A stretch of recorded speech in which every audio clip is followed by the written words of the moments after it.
बिस्मिल्लाहिर्रहमान। अस्सलाम वालेकुम स्टूडेंट्स। जी बेटा, आज हम पढ़ेंगे osmo regulation, chapter number 15, second year biology का इंतहाई इम्पॉर्टेंट बेटा लेक्चर है। और इसमें हमने 2-4 चीज़ों के कॉन्सेप्ट सीखने हैं जो आगे ओस्मो रेगुलेशन की जो फर्दर डिटेल पढ़ेंगे उसमें हमारे काम आएंगे। तो ओस्मो रेगुलेशन बेटा हम कहते हैं the mechanism of regulation of solutes and water, balance between organism और सेल, यानी कि एक ऑर्गेनिज्म या ऑर्गेनिज्म की बॉडी के सेल और उसके बाहर वाले इन्वायरमेंट के दरमियान जो वाटर और साल्ट की सल्यूट की कंसंट्रेशन को मेंटेन करने वाला प्रोसेस है बेटा, उसे हम क्या नाम देते हैं? Osmo regulation. ये बेटा मैंने आपको इसका कुछ बेसिक कॉन्सेप्ट क्लियर कर दिया था, डेफिनेशन समझा दी थी इंट्रोडक्शन के अंदर। आज हम इसके अंदर फर्दर 2-4 पॉइंट पढ़ेंगे जो वेरी इंपॉर्टेंट है हमारे लिए। और हमने ये पढ़ लिया था कि osmo regulation, excretion, thermo regulation, ये 3 बेटा एग्जाम्पल्स हमने पढ़ी थी कि इसकी होम्योस्टैसिस की। और हमने पढ़ा था कि ये किसी भी ऑर्गेनिज़म के सर्वाइवल के लिए इंतहाई इम्पॉर्टेंट होती हैं। विदाउट होम्योस्टैसिस ऑर्गेनिज़म सर्वाइव नहीं कर सकते। तो ओस्मो रेगुलेशन को समझने के लिए बेटा यहाँ पे डेफिनेशन क्लियर करनी है ओस्मोसिस की। What is osmosis? ओस्मोसिस बेटा हम कहते हैं the movement of water molecules from the area of high water concentration to the area of low water concentration through semi permeable membrane.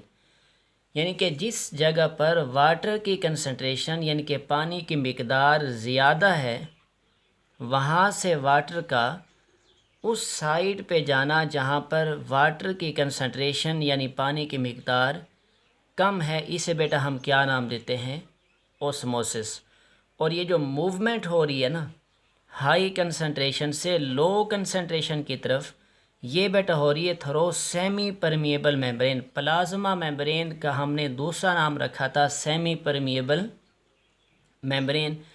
और मेम्ब्रेन बेटा हम उस मेम्ब्रेन को कहते हैं जो कुछ चीज़ों को तो गुज़रने की इजाज़त दे लेकिन बाकी चीज़ों को गुज़रने की इजाज़त ना दे। यानी कि जो सेलेक्टिव सब्सटेंसेस को, कुछ मखसूस सब्सटेंसेस को अपने अंदर से गुज़रने दे और बाकी सब्सटेंसेस को बेटा रोक ले, उसे हम कहते हैं सेमी परमिएबल या सेलेक्टिवली परमिएबल मेम्ब्रेन।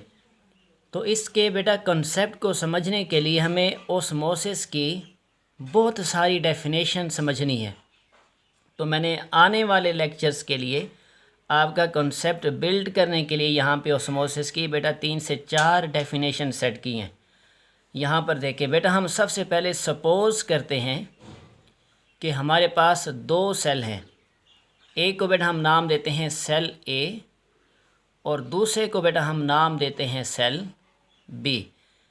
सेल ए और सेल बी दोनों के दरमियान बेटा मैंने जो मेम्ब्रेन बनाई है ना, ये है सेमी परमिएबल मेम्ब्रेन। अब इस सेमी परमिएबल मेम्ब्रेन की बेटा एक साइड पर हमारे पास सेल ए है और दूसरी साइड पे बेटा हमारे पास सेल बी है। अब जो सेल ए है ना बेटा, यहाँ पर मैंने लिखा है कि वाटर H2O, वाटर जो है ना बेटा, इसकी कंसंट्रेशन क्या है? ज़्यादा। जो एरो ऊपर की तरफ जा रहा है ना, ये ज़्यादा कंसंट्रेशन को शो कर रहे हैं कि सेल ए में वाटर की कंसंट्रेशन ज़्यादा है और सेल बी जो है ना बेटा, इसमें वाटर की कंसंट्रेशन कम है। और दरमियान में कौन सी मेम्ब्रेन है? Semi permeable membrane. अब इस सेमी परमिएबल मेम्ब्रेन के बेटा एक तरफ वाटर की कंसंट्रेशन ज़्यादा है और दूसरी तरफ बेटा वाटर की कंसंट्रेशन कम है। तो वाटर बेटा जो है ये अपने हाई कंसंट्रेशन से, जहाँ पर वाटर की कंसंट्रेशन ज़्यादा होती है, वहाँ से बेटा उस साइड पे मूव करता है जहाँ पे वाटर की कंसंट्रेशन क्या होती है, कम। तो वाटर अपने हाई कंसंट्रेशन से कहाँ जाएगा, लो कंसंट्रेशन की तरफ। तो यानी पानी जो है बेटा वो सेल ए से मूव करके किस सेल की तरफ जाएगा, सेल बी की तरफ जाएगा, लेकिन कौन सी मेम्ब्रेन को क्रॉस करके जाएगा, सेमी परमिएबल मेम्ब्रेन को। तो बेटा पहली डेफिनेशन बन गई, the movement of water from the area of high water concentration, यानी कि वो जगह जहाँ पर वाटर की कंसंट्रेशन हाई होती है, उसे उस साइड पे जाना जहाँ पे वाटर की कंसंट्रेशन क्या होती है, लो होती है। बेटा इसे हम क्या नाम देते हैं, ऑस्मोसिस। दूसरा बेटा अपने जहन में रखें कि जिस जगह पर वाटर की कंसंट्रेशन ज़्यादा होगी, ऑस्मो रेगुलेशन का बेटा आपको कंसेप्ट समझा रहा हूँ, जिस जगह पर वाटर की कंसंट्रेशन ज़्यादा होगी वहाँ पर बेटा सल्यूट्स की कंसंट्रेशन क्या होगी, कम। पहला अपने जहन में ये फिक्स कर लें, ये पॉइंट क्लियर कर लें कि जहाँ पर वाटर की कंसंट्रेशन ज़्यादा है वहाँ पे सल्यूट्स की कंसंट्रेशन क्या होगी, कम। और दूसरी साइड पे बेटा देखें, यहाँ पर वाटर की कंसंट्रेशन कम है तो यहाँ पे सल्यूट्स की बेटा कंसंट्रेशन क्या होगी, ज़्यादा होगी। ऑस्मोसिस के अंदर बेटा हमने मूवमेंट देखनी है वाटर की, पानी की मूवमेंट। अब देखें बेटा सेकंड डेफिनेशन, जिस जगह पर सल्यूट्स की कंसंट्रेशन कम होगी वहाँ पर बेटा वाटर की कंसंट्रेशन क्या होगी, ज़्यादा। और जिस जगह पर सल्यूट की कंसंट्रेशन ज़्यादा होगी वहाँ पे वाटर की कंसंट्रेशन क्या होगी, कम होगी। तो वाटर तो अपने हाई कंसंट्रेशन से, जहाँ वाटर की कंसंट्रेशन ज़्यादा होगी उधर से वहाँ जाएगा जहाँ वाटर की कंसंट्रेशन क्या होगी, कम। तो बेटा जिस जगह पर सल्यूट्स की कंसंट्रेशन कम है यहाँ पर वाटर की कंसंट्रेशन क्या है, ज़्यादा। तो वाटर मूव करेगा from the region of low solute concentration, क्योंकि जहाँ पर सल्यूट कम है ना वहाँ पे पानी ज़्यादा है, तो पानी तो ज़्यादा से अपने जहाँ पे पानी कम होगा उधर जाएगा। तो बेटा जहाँ पर सल्यूट्स कम होंगे वहाँ से वाटर उधर जाएगा जहाँ पर सल्यूट क्या होगा, ज़्यादा होगा। तो ऑस्मोसिस की बेटा second definition, the movement of water molecule from low solute concentration from the region of low solute, जहाँ पे सल्यूट क्या होगा, कम, उस साइड पे जाना जहाँ पे सल्यूट क्या होगा, ज़्यादा। The movement of water molecule from the region of low solutes concentration to the region of high solute concentration is also called osmosis. इसे भी बेटा हम क्या नाम देते हैं, ऑस्मोसिस। अब बेटा थर्ड डेफिनेशन इसकी समझें, इसी कंसेप्ट को आगे हमने यूज़ करना है। बेटा जिस जगह पर वाटर की कंसंट्रेशन ज़्यादा होगी सल्यूट्स की कंसंट्रेशन क्या होगी, कम। जहाँ पर पानी ज़्यादा हो सल्यूट्स क्या हों, कम हों, बेटा उसके लिए हम एक वर्ड यूज़ करते हैं हाइपोटोनिक। हाइपोटोनिक बेटा जो वर्ड टोनिक है ना ये सल्यूट्स को जाहिर कर रहा है, हाइपो जो है ना ये लो को जाहिर कर रहा है। हाइपोटोनिक जहाँ पे सल्यूट क्या होंगे, कम। हाइपो फॉर लो यानी कि कम, टोनिक फॉर सल्यूट। तो जिस जगह पर सल्यूट कम होगा बेटा उसे हम क्या नाम देंगे, हाइपोटोनिक। और दूसरी बेटा हाइपरटोनिक। हाइपर बेटा हम कहते हैं ज़्यादा को, हाई को। टोनिक बेटा जो है ना ये हम यूज़ करें सल्यूट्स के लिए। तो हाइपरटोनिक जहाँ पर सल्यूट्स की कंसंट्रेशन क्या होगी, ज़्यादा। अब बेटा तवज्जो करें, वाटर हाइपोटोनिक से हाइपर की तरफ जाएगा या हाइपर से हाइपोटोनिक की तरफ, कंसेप्ट बेटा समझना है। जिस जगह पर हाइपोटोनिक आ जाएगा तो फ़ौरन आपको समझ आ जानी चाहिए हाइपो मीनिंग कम, लो, टोनिक फॉर सल्यूट यानी कि यहाँ पर सल्यूट क्या है, कम है। जब बेटा सल्यूट कम होगा तो ज़ाहिरी बात है कि वाटर क्या होगा, ज़्यादा। दूसरी साइड पे बेटा है हाइपरटोनिक। हाइपर कहते हैं ज़्यादा को, टॉनिक बेटा शो कर रहा है सल्यूट को। तो यहाँ पे सल्यूट क्या है, ज़्यादा। जहाँ पे सल्यूट ज़्यादा होंगे वहाँ बेटा वाटर क्या होगा, कम। तो वाटर हाइपोटोनिक से किसकी तरफ जाएगा, हाइपर में, क्योंकि हाइपोटोनिक में वाटर ज़्यादा है, हाइपर में वाटर क्या है, कम। तो वाटर अपने ज़्यादा कंसंट्रेशन वाले रीजन से यानी हाइपोटोनिक से कहाँ जा रहा है, हाइपरटोनिक। तो थर्ड बेटा डेफिनेशन ऑस्मोसिस की, the movement of water molecule from hypotonic solution to hypertonic या from hypotonic environment to hypertonic is also called osmosis. अब बेटा ये जो हाइपोटोनिक है हमने पढ़ लिया, यहाँ पे वाटर ज़्यादा होगा, साल्ट क्या होंगे, कम होंगे।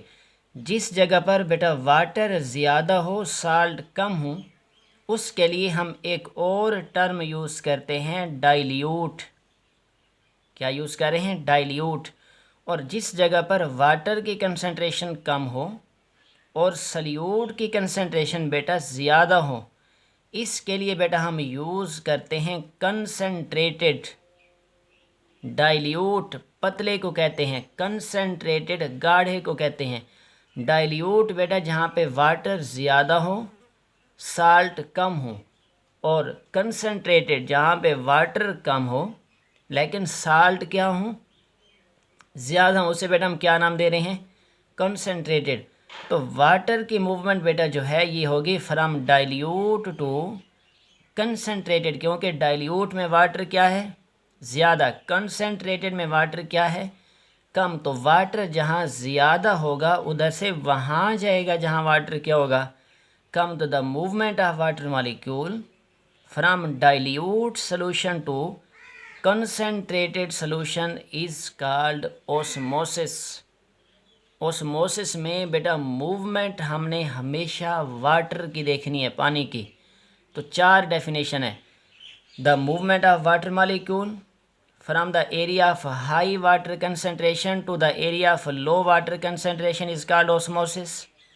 The movement of water molecule from low solute concentration to the high solute concentration through semi permeable membrane is called osmosis. The movement of water molecule from hypotonic solution to hypertonic solution through semi-permeable membrane is also called osmosis. The movement of water molecule from dilute solution to concentrated solution through semi-permeable membrane is also called osmosis. बेटा इन चार definitions को base बनाकर इनको clear करके अब बेटा हमने next अपना क्वेश्चन समझना जो अब आपके लिए आसान हो जाएगा। अब बेटा नेक्स्ट जो extra cellular environment outside the cell बेटा जो इन्वायरमेंट होता है ना उसे बेटा हम क्या नाम देते हैं, एक्स्ट्रा सेलुलर इन्वायरमेंट या एक्सटर्नल इन्वायरमेंट। जो इनसाइड द सेल यानी कि मैंने बताया था सेल की प्लाज्मा मेम्ब्रेन के बाहर जो इन्वायरमेंट होगा एक्सटर्नल या एक्स्ट्रा सेलुलर, सेल की प्लाज्मा मेम्ब्रेन के अंदर जो सेल का इन्वायरमेंट है उसे बेटा इंटरनल कहते हैं या इंट्रा सेलुलर कहते हैं। तो extra cellular outside the cell, outside the cell बेटा जो इन्वायरमेंट है ना उसको हम तीन कैटेगरीज में कर रहे हैं डिवाइड। एक बेटा हमारे पास है हाइपोटोनिक, ये एक्स्ट्रा सेलुलर के लिए यूज़ कर रहे हैं ये समझने के लिए। तो आउटसाइड द सेल, यहाँ पर बेटा मैंने एक सेल बनाया है, सेल के प्लाज्मा मेम्ब्रेन के बाहर का इन्वायरमेंट क्या होता है, एक्स्ट्रा सेलुलर। और सेल की प्लाज्मा मेम्ब्रेन के अंदर का बेटा इन्वायरमेंट कौन सा होता है, इंट्रा सेलुलर। अब बेटा एक्स्ट्रा सेलुलर इन्वायरमेंट सेल की प्लाज्मा मेम्ब्रेन के बाहर जो इन्वायरमेंट है ना ये बेटा हमने कौन सा रखा है, हाइपोटोनिक। बेटा कॉन्सेप्ट यहाँ पे क्लियर करना है, यानी सेल के बाहर वाले इन्वायरमेंट में हाइपो के बेटा मीनिंग क्या होते हैं, लो। और जो बेटा टॉनिक है ना ये किसको जाहिर कर रहा है, सल्यूट को। सेल के बाहर बेटा सॉल्यूट की कंसंट्रेशन क्या है, लो है, कम। जिस जगह पर सॉल्यूट की कंसंट्रेशन बेटा कम होगी वहाँ पे वाटर की कंसंट्रेशन क्या होगी, ज़्यादा। तो सेल के बाहर हुआ हाइपोटोनिक, तो बेटा जो हाइपोटोनिक है उसमें सॉल्यूट की कंसंट्रेशन कम है, वाटर की कंसंट्रेशन क्या है, ज़्यादा। अब इसके अकॉर्डिंग सेल के अंदर का जो इन्वायरमेंट है, जो प्लाज्मा मेम्ब्रेन के अंदर के इन्वायरमेंट है, वो बेटा क्या होगा, वहाँ पे साल्ट की कंसंट्रेशन बेटा क्या है, ज़्यादा, और वाटर की बेटा कंसंट्रेशन क्या है, कम। तो सेल के अंदर का जो इन्वायरमेंट है ना, ये बेटा है हाइपरटोनिक, क्योंकि अंदर साल्ट ज़्यादा है और वाटर क्या है, कम है। तो अब बेटा मुझे बताएं वाटर कहाँ ज़्यादा है, बाहर या अंदर, बाहर ज़्यादा है। जो डाइल्यूट है ना, जो हाइपोटोनिक है वहाँ पे वाटर ज़्यादा होता है, हाइपरटोनिक में वाटर क्या होता है, कम। तो वाटर बाहर से अंदर आएगा, कौन सी मेम्ब्रेन को क्रॉस करके, सेमी परमिएबल। मैंने आपको ये चारों डेफिनेशन समझाई हैं। The movement of water from hypotonic to hypertonic is also called osmosis. तो बेटा यहाँ पे पॉइंट क्लियर करें अपना कि जब सेल के बाहर बेटा जी इन्वायरमेंट हो हाइपोटोनिक, यानी कि बाहर वाटर की कंसंट्रेशन क्या हो, ज़्यादा, अंदर हो हाइपरटोनिक, यानी कि अंदर वाटर की कंसंट्रेशन क्या हो, कम। तो बाहर से पानी सेल के अंदर आएगा, तो बेटा सेल के अंदर जो है वाटर की कंसंट्रेशन क्या होना स्टार्ट हो जाएगी, ज़्यादा, जिससे हमारा सेल जो है ना वो स्वेल करना स्टार्ट हो जाएगा, फूलना स्टार्ट हो जाएगा। और एक टाइम ऐसा भी आ सकता है कि हमारे सेल की क्या हो जाएगी, लाइसेस, वो फट जाएगा अगर मुसलसल उसके अंदर ऐसे पानी एंटर होता रहे। लेकिन बेटा ओस्मो रेगुलेशन का फ़ायदा यही होता है कि वाटर की कंसंट्रेशन को मेंटेन किया जाता है, उस हद तक नहीं पहुंचने दिया जाता जो सेल के लिए नुकसानदेह हो। उससे पहले पहले उसके अंदर वाटर के बैलेंस को मेंटेन कर लेते हैं। सेकंड बेटा हमारे पास सेम उसी तरह, अब जो सेल है ना उसके बाहर का इन्वायरमेंट, एक्स्ट्रा सेलुलर इन्वायरमेंट हमने क्या रखा है, हाइपरटोनिक।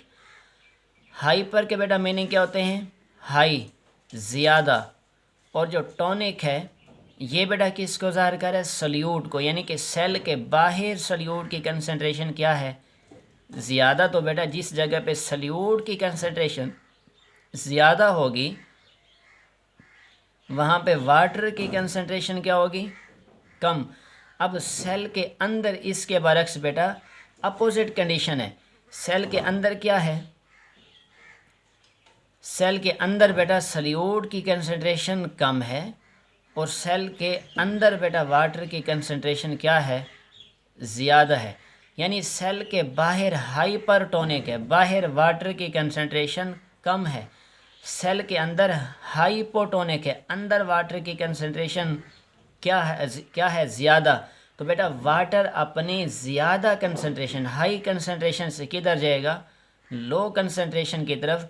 तो यहाँ बेटा सेल, पानी जो है वो सेल के अंदर से बाहर जाएगा बेटा, इनसाइड से आउटसाइड। जब ओस्मोसिस के ज़रिए बाहर से पानी सेल के अंदर जा रहा हो तो बेटा इसे हम कहते हैं एंडो ओस्मोसिस, और जब ओस्मोसिस के ज़रिए पानी अंदर से बाहर जा रहा हो तो बेटा इसे हम कहते हैं एक्सो ओस्मोसिस। तो यहाँ पर एक्सो ओस्मोसिस के ज़रिए बेटा पानी सेल के अंदर से बाहर जाएगा। जब पानी सेल के अंदर से बाहर जाएगा तो सेल के अंदर बेटा पानी की कंसंट्रेशन क्या होना स्टार्ट हो जाएगी, कम होना स्टार्ट हो जाएगी। जब पानी की कंसंट्रेशन अंदर कम होगी तो हमारा सेल जो है वो सिकुड़ना स्टार्ट हो जाएगा और सेल श्रिंक हो जाएगा। जब बेटा सेल सिकुड़ जाएगा तो अपना फंक्शन परफॉर्म नहीं कर सकता। तो ये कंडीशन भी हमारे लिए नुकसानदेह हो सकती है अगर हमारे सेल से पानी बहुत ज़्यादा मिकदार में बाहर चला जाए। थर्ड बेटा हमारे पास क्या बता रहा है, आइसोटोनिक। आइसो बेटा हम कहते हैं सेम, टॉनिक बेटा हम कहते हैं साल्ट को। यानी सेल के एक्स्ट्रा सेलुलर इन्वायरमेंट और इंट्रा सेलुलर इन्वायरमेंट दोनों में बेटा सल्यूट की कंसंट्रेशन क्या है, बराबर। पानी जो है ना बेटा वाटर ये मूव करता है सल्यूट की कंसंट्रेशन के लिहाज से। जहाँ पर सल्यूट ज़्यादा होगा ना पानी उधर मूव कर जाएगा, जिस जगह पर सल्यूट ज़्यादा होगा पानी उस साइड पे मूव कर जाएगा। पानी मूव करता है according to the concentration of solute. तो जब बेटा दोनों सेल के इंटरनल और एक्सटर्नल इन्वायरमेंट के अंदर सल्यूट की कंसंट्रेशन बेटा बराबर है, तो जितना वाटर बाहर से हमारे सेल के अंदर आएगा उतना वाटर सेल के अंदर से सेल के बाहर जाएगा।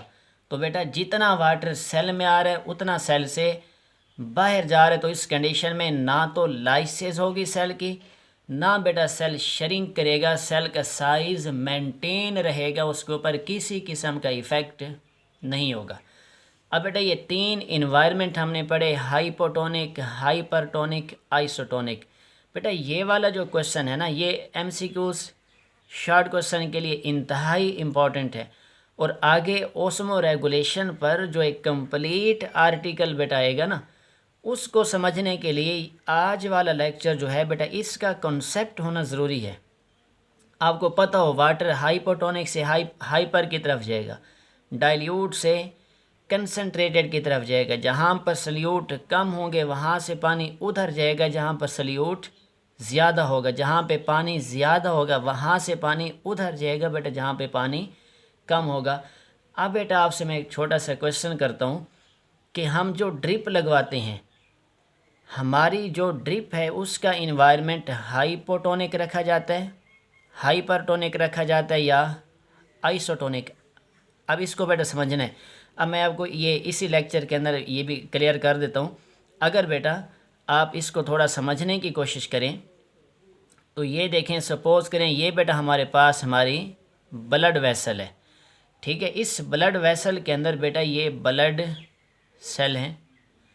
अगर आप ड्रिप लगाते हैं और ड्रिप का इन्वायरमेंट आप ब्लड के जो सेल हैं उनके अंदर वाले इन्वायरमेंट की निस्बत बाहर अगर आप कर दें हाइपोटोनिक, बाहर क्या करें हाइपोटोनिक, तो अंदर ब्लड सेल की क्या हो जाएगा हाइपरटोनिक, तो बाहर से पानी सेल के अंदर आ जाएगी। यानी अगर ड्रिप का इन्वायरमेंट हाइपोटोनिक रख दें तो हमारे ब्लड सेल के अंदर पानी जाना शुरू कर देगा, तो आरबीसी फटना स्टार्ट हो जाएंगे, बंदे की डेथ हो जाएगी। तो हाइपोटोनिक ड्रिप नहीं लगानी चाहिए। अगर हम ड्रिप लगा देते हैं हाइपरटोनिक, यही सारा कंसेप्ट है जो मैंने यहाँ पे समझाया है।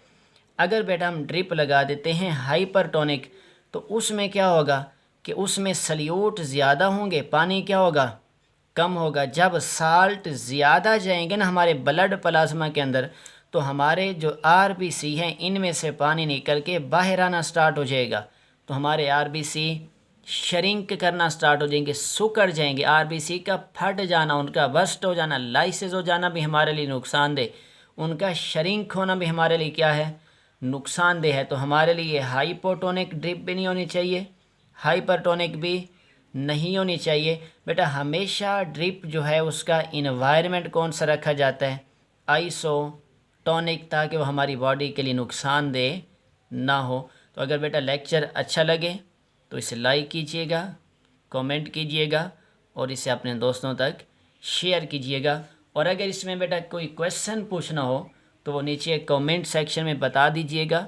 कमेंट में मैं आपको पढ़ के इंशाल्लाह उसका आंसर दे दूँगा।